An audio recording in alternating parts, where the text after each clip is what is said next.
I want to talk to you about trailers. Good morning, my name is Matthew Leffler and I want to lease you trailers. But before I can do that, let's take a minute and talk about trailers. They're fascinating, I love them, and people kind of want to know. Why do I love trailers? Look, there's about 5 million trailers that are out there in the United States. Some of them know where they are. Some of them don't.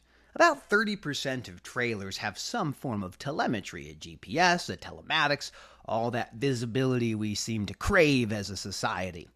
But inside those trailers, those 5 million trailers bouncing around, all of the things are there.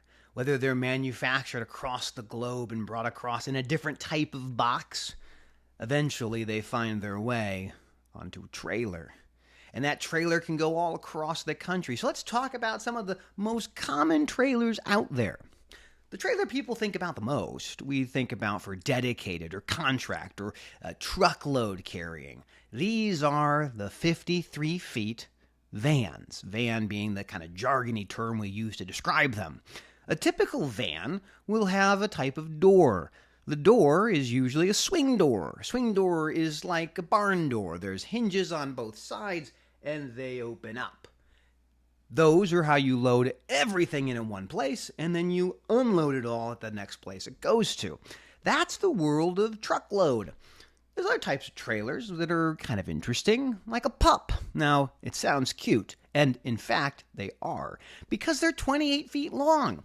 Typically, a 28-foot pup has a different type of door than a swing door. They got something called a roll-up door. They roll up kind of like your garage door. Why would you want to do a garage door style thing in a trailer? Well, maybe you're stopping a lot. Maybe you're picking up a lot.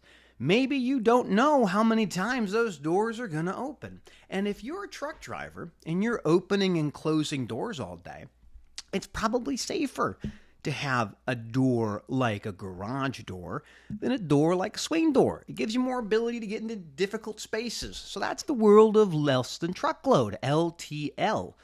It's a very interesting application, but there's more trailers than that. So with LTL, anything can be in there. It's not just one person's stuff, it's all the people's stuff. It could be a floor sweeper from me and a pile of tires from somebody else. This is how LTL works. You never know exactly what's going to be inside that box. But the goal for the pup is to fill the box up with as many things as you can. Other types of trailing equipment are also pretty interesting, like chassis, intermodal marine chassis. What's a chassis? Well, you have to remember, all of the things that are come across the ocean on giant boats. These are containers.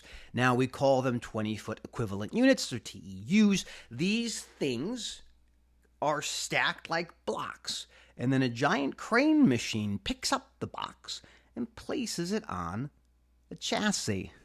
And what is a chassis if nothing but a delicious BLT? Brakes, lights, and tires, and of course a subframe. That then takes the box to wherever it goes to next, which usually can be taking the box's contents out and distributing that across a wide spectrum of different places. So we talked about dry vans, pups, and chassis. That's a pretty good breakdown of some of the most common trailing assets that are out there. If you love things, and you love those things, they came by a truck. But not just a truck. We love the truck, we love the driver, but let's get a little bit of excitement for the trailer, that box that keeps everything safely contained and away from the elements. I'm not talking about flatbeds yet. We'll talk about flatbeds in a later time. They, of course, get exposed to the weather. So now you have a little bit more information about trailers and why they're so amazing. And at the end of the day, I want you to love trailers too. Because without trailers, you can't do anything.